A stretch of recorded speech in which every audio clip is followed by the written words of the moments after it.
Hi everybody, this is Lisa Johnson with True Food Movement, and we are here today with the amazing, wonderful Andy Husbands, and we are going to talk about his new cookbook today, Wicked Good Burgers, and he's going to give us a great burger recipe. We're going to do a salmon burger today. That's right. Here we go.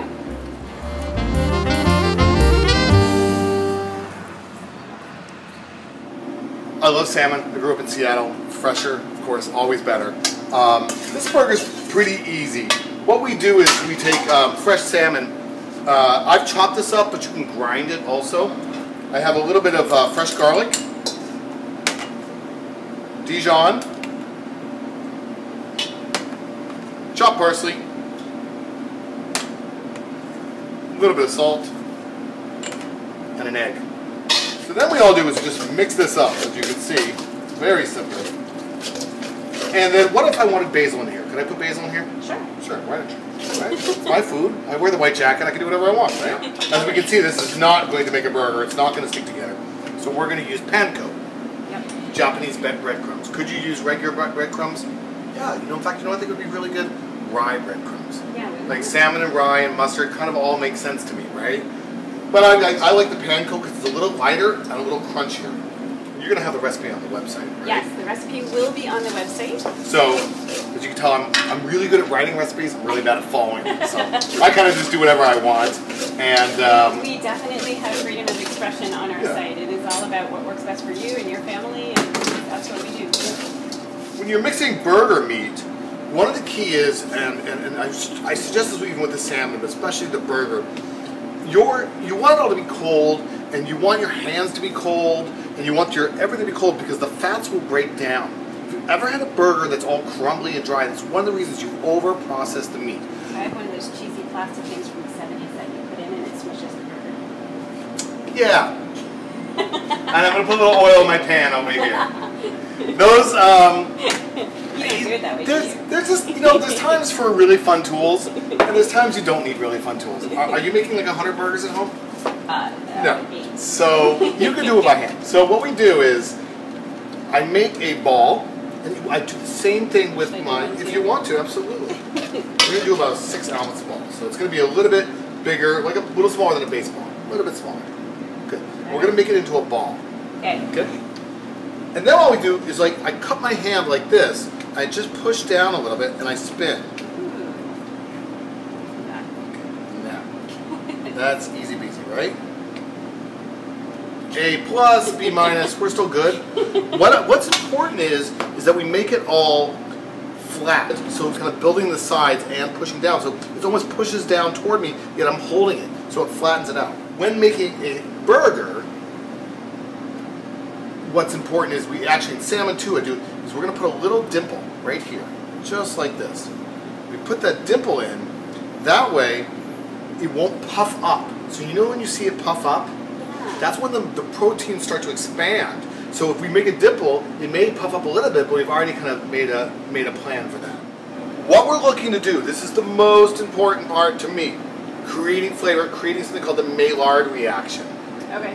Which is the caramelizations of the proteins and amino acids in the burger, in the salmon, in the vegetable, whatever we're cooking. The easy way to explain that is toast. It happens at about 305 degrees and is from good to great. If we don't do it, it's going to be a good burger. If we do, make sure we get this wonderful caramelization, which I'm about to show you, we're going to have a great burger. So what we're looking for, and if you can come up and get close, right over here, you can see, if you can get in there, see that? That is what we're looking for, that wonderful caramelization, browning. And that was fast. Yeah, well salmon, and especially with the breadcrumbs, happens a little faster than the beef does. So now you can see, I've got it browned on both sides. And what I'm going to do, because this is so hot, is just throw it in my oven. And it's going to take about 3 to 4 minutes. It's about a 350 degree oven. We're going to make a sauce for this, okay? This sauce is not in the cookbook. Oh, okay. But I think you gave me the recipe. I did give you a recipe. So we get a bonus recipe on True Food Movement with the sauce. Very exciting. Well, aioli is simply a garlic mayonnaise. A mayonnaise is simply egg yolks, mustard, and oil. If you're trying to eat healthy, egg yolks and oil are probably lower on the list than yogurt. Ah, okay. So I thought yogurt would be fun to do. Excellent. And so what I thought we would do really fun is just simply we're going to add yogurt, some fresh lemon juice, and this is a Greek style yogurt, a little bit of salt, and cucumber.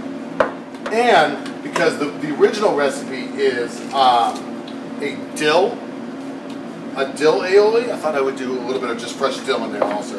We got our buns. I like the whole wheat bun. You want any bun you want. Again, could we eat the bun plain? Sure. But who doesn't like a griddled bun? Like, take a look. Look at this. Yay. Perfect. And you have to keep an eye on it. Unless you're a chef and you know what you're doing. Really important with any of the meat burgers. Now, in our book, in the Wicked Good Burger book, we have beef burgers, mushrooms, so there's all different types of burgers, but we also have pork, and regular beef burgers, all different types. Bulgogi burgers, all different types of burgers. All great. With the meat ones especially, when you're cooking meat, it is like a rubber band that's twisting and twisting and twisting and twisting and twisting. If you cut into it right away, it spirals out of control and the juices come out. We want it to stay juicy. The way we achieve with the salmon is, one, we do not cook it well. But two, is we let it rest like we would with our meat. We want to let stuff rest. For you, for me, and now we have our salmon burger. We going for it? Yeah, let's do it. Go.